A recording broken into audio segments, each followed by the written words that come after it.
Leero ndi munyivumu ate sigenda babuuza leero. Ejjo ngenda tandika nga nyomba. Ejjo mbadde ne basubscriber bange 49. Naye nasanzeeko 48 omu yalazeewa. Omu lwaki wavuddeko, lwaki wagenze no unsubscribing? Kenaakukwatako, kenaakutegeera. Anyway, leero ngambye sigenda babuuza. Back, I mean ngenda tandikira ku business. Only business now.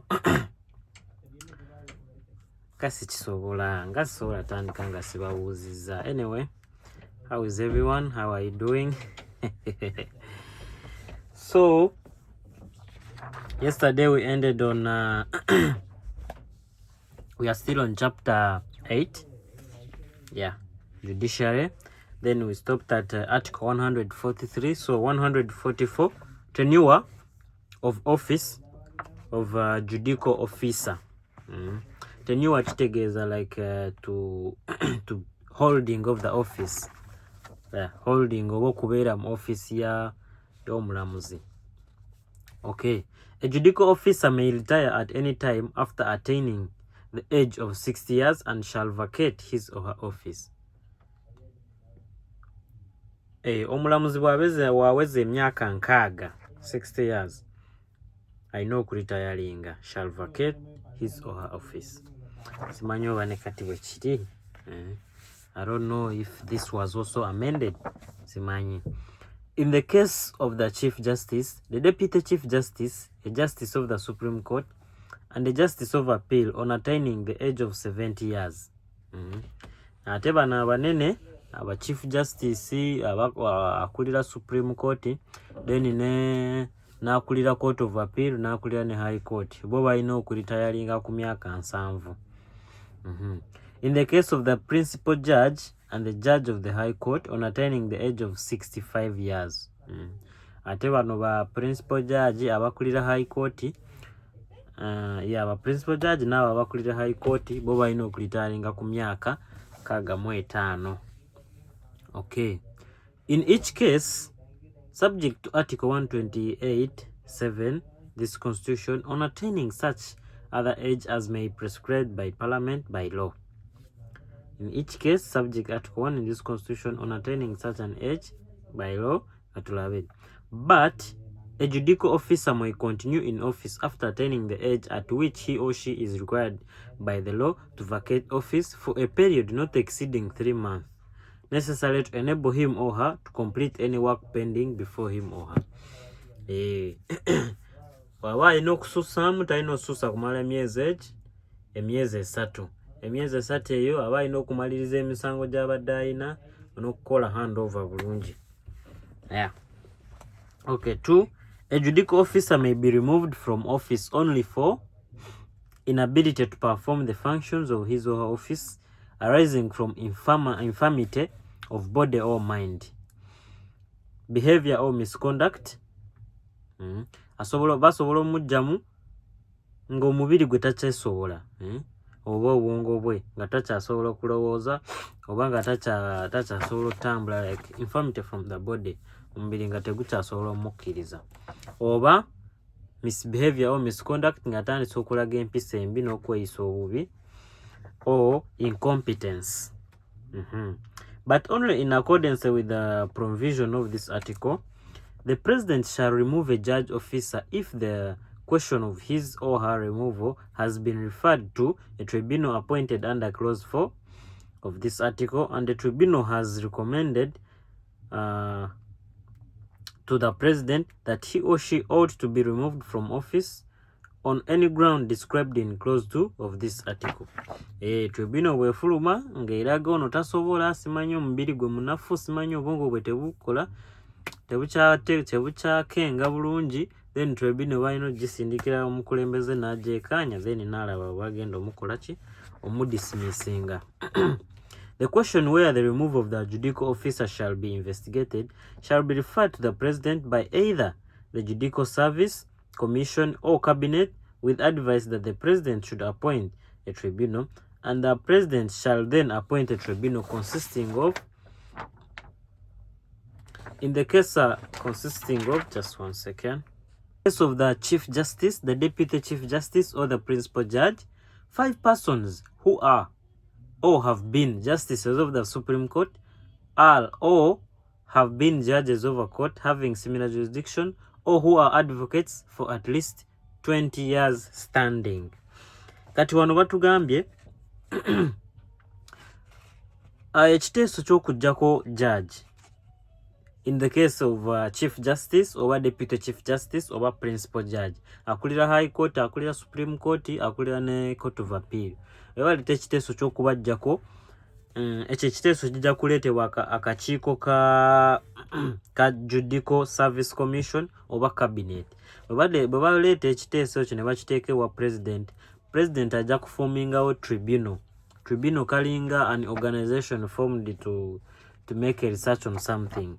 Then eyo tribunal ejja kubeeramu 5 persons, abantu 5 who all have been justices of the Supreme Court, abadde bajaji ba Supreme Court, or bajaji abalina connections ezimu, ate babadde ba advocate at least 20 years. Bebagenda okubeera ku tribunal eyo egenda onoonyereza okuremovinga kwani judge. Naye nga judge oyo ali Chief Justice, Deputy Chief Justice oba Principal Judge. Abo. Then, in the case of a Justice of a Supreme Court or a Justice of Appeal, 3 persons who are or have been Justices of Supreme Court, or who are or have been judges of a court of similar jurisdiction, or who are advocates of at least 15 years standing. Then our case ya Supreme Court, judge wa Supreme Court, abantu 3 bokka bwe beetaagisa.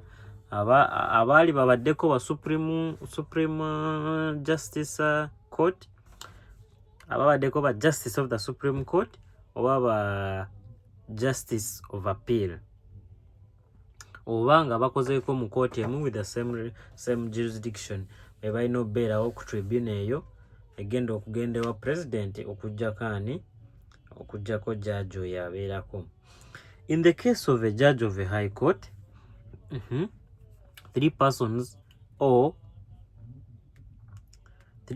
who are or having held office as judge of a court have unlimited jurisdiction in civil or criminal matters, or a court having jurisdiction in appeals from such a court, who are advocates at least 10 years standing. Bwe bajjako ani ono judge of the High Court, abantu 3, 3 persons abaali babaddeko mu kifo kyekimu, oba baali basavingeko in the same jurisdiction with civil and criminal matters, awo bagenda okubeera ku tribunal. 5. If the question of removing a judicial officer is referred to a tribunal under this article, the President shall suspend the judicial officer from performing the functions of his or her office. Bwebafuna akakiiko ka tribunal, like a tribunal, like nga wembagamba, it's like an organization formed to make research on something. Eyo tribunal bagimuteekako, President ye ajja kukozesa amaanyi ge amuyimirize agambe, we have been suspended for like 2 weeks and we are making research on your issue. For the purpose of this article, judicial officer means the Chief Justice, the Deputy Chief Justice, the Principal Judge, a Judge of Supreme Court, a Justice of Appeal, or a Judge of the High Court. Kino kyetaagisa abantu 3. For the purpose of this article, judicial officer. Bagamba judicial officer oyetaagisibwa okuggibwako, baba bategeeza Chief Justice, Deputy Chief Justice, Justice Principal Judge, Justice of Supreme Court, Justice of Court of Appeal ne Justice wa High Court. Naye nga bwe twalabye waggulu, Chief Justice y'omu ne Justice of the Supreme Court owinye ddolo sikyo. Then netulaba ne Deputy Chief Justice y'omu nani ne Justice of Court of Appeal, ate muno ne Justice of High Court. So ono why we have same justices, only 2 leading all these courts.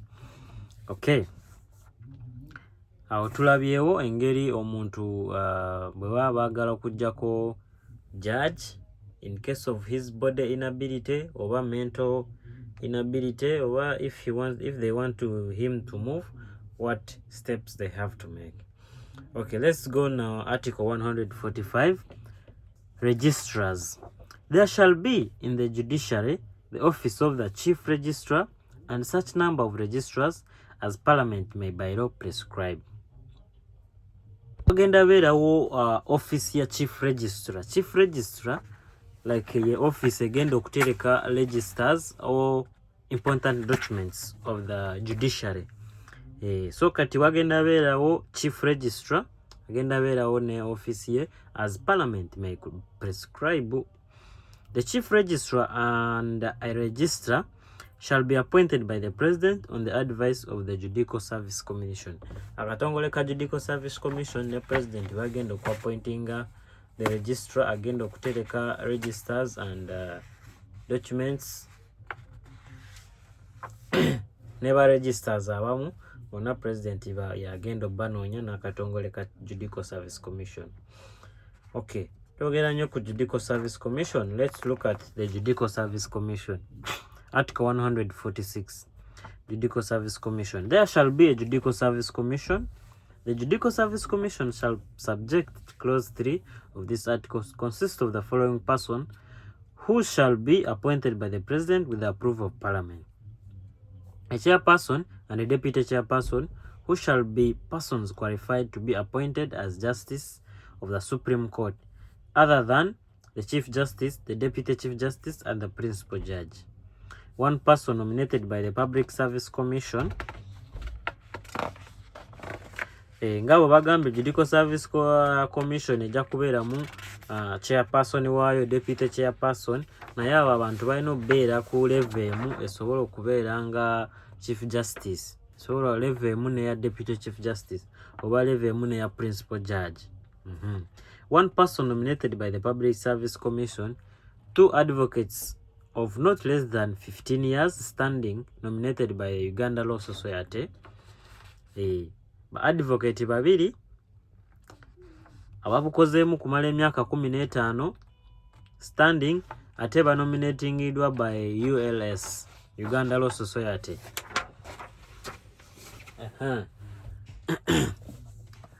One judge of the Supreme Court nominated by the President in consultation with the judges of the Supreme Court, the Justice of Appeal and the Judge of High Court, and 2 members of the public who shall not be lawyers nominated by the President.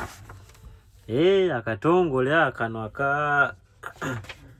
aka commission, Judicial Service Commission, kajabeeramu ba Chief Justice, aba Supreme Court, ba High Court, kabeeremu n'abantu ba bulijjo nga si ba lawyer. 2 members of the public who shall not be lawyers nominated by the President. Baja noonyayo abantu babiri naye nga si ba lawyer, nabo babeere mu katongole ako. Okay. The Attorney General shall be an ex-official member of the Commission. Ex-official member. Ex-official member. Attorney General shall be an ex-official member. Ajja kubeera member naye nga ali ex. Banga batakirizibwa participating. Something like that. The Chief Justice, the Deputy Chief Justice, and the Principal Judge shall not be appointed to be chairperson, deputy chairperson, or a member of the Judicial Service Commission. Chief Justice, Deputy Chief Justice ne Principal Judge abo tebagenda kubeera nga bakkirizibwa okubeera kakiiko ako, naye abantu abali ku level y'emu naabo. Jukira kubeera Chief Justice olina okuba nga omaze emyaka 2 mu advocate nga ngokoze mweyo Supreme Court ngani nga Principal Judge, then onofuna wa Chief Justice. Then Deputy myaka 15 ate ngokozewa mu Court of Appeal okumala akadde. Then Principal Judge myaka 10 myaka 10 then ng'okozeebwa. So abo bonna bw'oba oweze egyo emyaka then awo okkirizibwa okubeera nga chairperson oba deputy chairperson ku kakiiko ka Judicial Service Commission. Ate Chief Justice abeerako ne Deputy Chief Justice ne Principal Judge tebakkiriza beera mu kakiiko ako. Jjukira akakiiko ke appointinga ke kagoba ke kanoonyereza ate ke bajjamu ne baani n'abagenda okunoonyereza okubanoonyerezaako. Okay, komyewa. A person is not qualified to be appointed a member of the Judicial Service Commission unless the person is of a high moral character and proven integrity. Tewali muntu gwe bagenda onoonya ku kana akakiiko naye nga tebamaze mukakasa nti wampisa oba approvings of his integrity. The office of chairperson shall be full-time, and the person shall not engage in private legal practice while holding that office. Private legal practices. Office eyo ejja kubeera nnene. Teweetaga giteekako offices endala. Obeere mbu simanyi kati ate simanyi nti oli eno okola bwa lawyer ate simanyi. No, if you have that office, if you are the chairperson, you are not supposed to engage in any private legal practices. Subject to the provision of this article, a member of the Judicial Service Commission shall vacate his or her office at the expiration of 4 years from the date of his or her appointment, but is eligible for reappointment for 1 more term. Abakuteeka akatongole kano ka Judicial Service Commission ojja kukolawo emyaka 4. Bwe baba bakyakwetaaga bajja ku reappointinga. Bw'okuwaayo nga tebakyakwetaaga then nga bakuwa bye. Okay. If he or she is elected or appointed to any office determined by Parliament to be likely to compromise the independence of the Judicial Service Commission, or on being removed by the President, but the President may also remove a member of inability to perform the functions of his or her office arising from infirmity of a body or mind, or her misbehavior, conduct, or what. Nga Parliament webegambye oba ne President bw'aba agezaako okuggyako because of your body or mind or misbehavior or misconduct, then ekyo nakyo kisobola okukolebwa. 8. There shall be a secretary to the Judicial Service Commission who shall be appointed by the President on the advice of the Public Service Commission. Wagenda beerawo secretary wakana akatongole ka Judicial Service Commission. Naye President ajja mulonda with the advice of kali akatongole akalala ka Public Service Commission. Tongole bingi nnyo. Naye emirimu tegirabika. Lwaki tetumanyi baani abali mu bitongole ebyo? We don't know. Okay. So that was Article 146. Let's go to Article 147. Functions of the Judicial Service Commission. Akatongole akakulira ba judges ko kakola migaso ki. 1. The function of the Judicial Service Commission are to advise the President in the exercise of presidential power to appoint a person to hold or act in any office specified in Clause 3 of this article, which includes power to confirm appointments, to exercise disciplinary control over such persons, and to remove them from office. Akatongole kano kajja ku advisinga ko President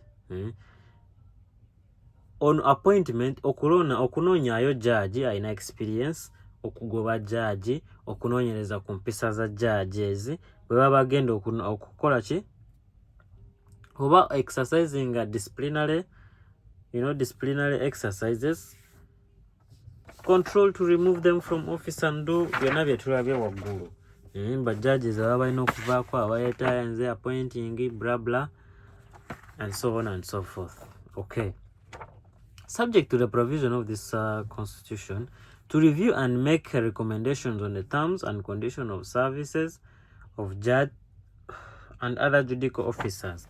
Kajja kubeerawo nga kanoonyereza ate katunuulira nnyo emirimu y'abajjaaji, emirimu yaabwe bagikola batya what is really happening and what is really not happening. Excuse me.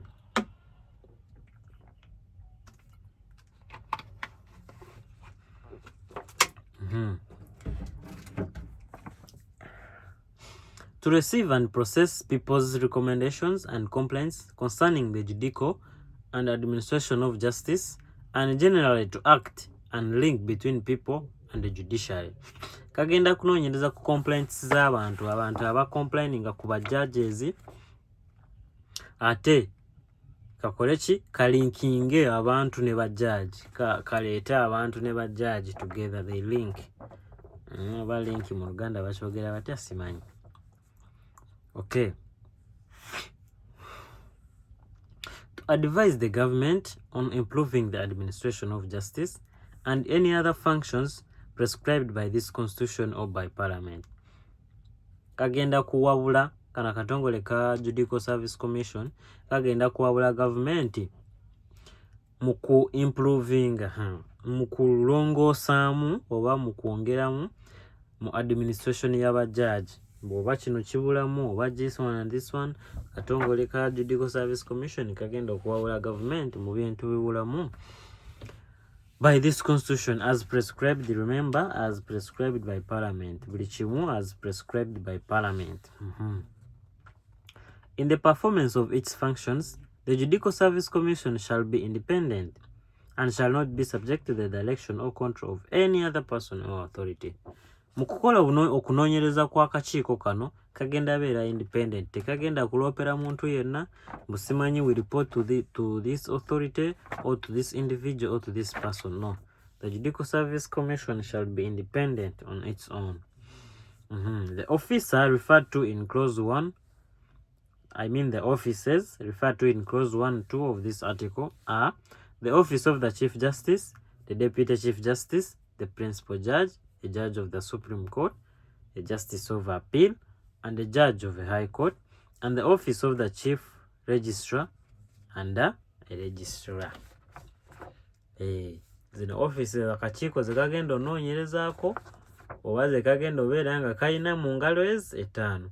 Office ya Chief Judge, office ya Deputy Chief Justice, office ya Principal Judge, office ya Judge wa Supreme wa Court ensukulumu, office ya Judge of Justice of Appeal ne Judge wa High Court.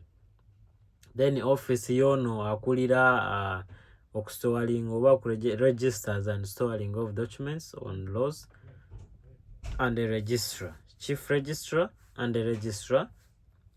Naye ba secretary baabo baamu kujukira constitution etugamba president alina onoonya ne secretary. Abo bonna bagenda obeera wansi w'aba Chief Registrar. Okay. Appointment of other judicial officers. As in the functions tuzimaze. So tugenda ku appointment of other judicial officers. Subject to the provision of this constitution, the Judicial Service Commission may appoint persons to hold or act in any judicial office other than the offices specified in Article 147 of this constitution, and confirm appointments in other exercises, disciplinary control over persons holding or acting in such offices, and remove of such other personnel from office.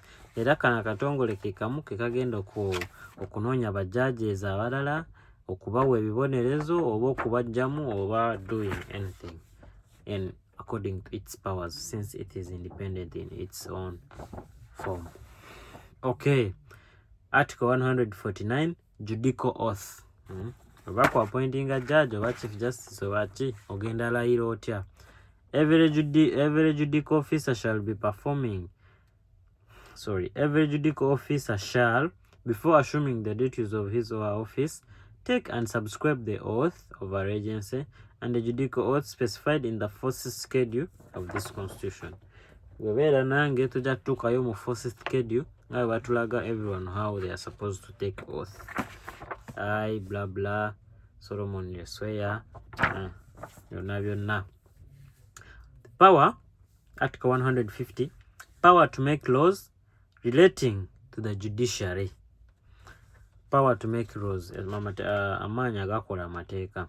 Subject to the provision of this constitution, Parliament may make laws providing for the structures, procedures, and functions of the judiciary. Without prejudice to clause 1 of this article, Parliament may make laws for regulating and facilitating the discharge by President and the Judicial Service Commission of these functions under this chapter.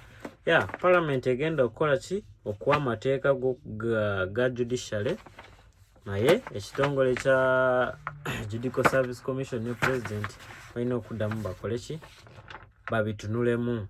Interpretation. In this chapter, unless the context otherwise requires, judicial officer means a judge or a person who presides over a court or tribunal, howsoever described. Kati wano bali mutuvunuulira interpretation.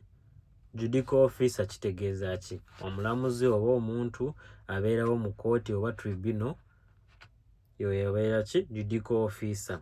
The chief registrar or register of a court. Chief registrar nga bwe twabagambye oba registrar wa kooti abatereka registers eza kooti.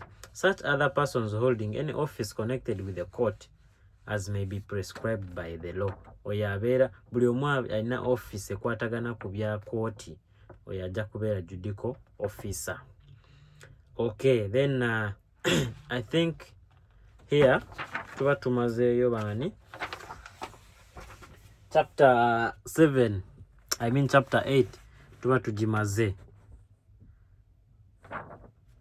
So next time tugenda tandikira ku chapter 9 finance. Chapter 9 finance, taxation, consolidation fund, withdraw from consolidation fund, financial year estimations. Ebyo byonna tugenda biraba omulundi oguddako mu chapter 9. Thank you for watching. Don't forget to subscribe, like and share. Jukira mbadde munyiivu leero. Wensanga nga oyo yavuddeko naye bwenkukwatako. Anyway, thank you so much. Temwerabira Derek yatumidde mukazi we asingayo obulungi.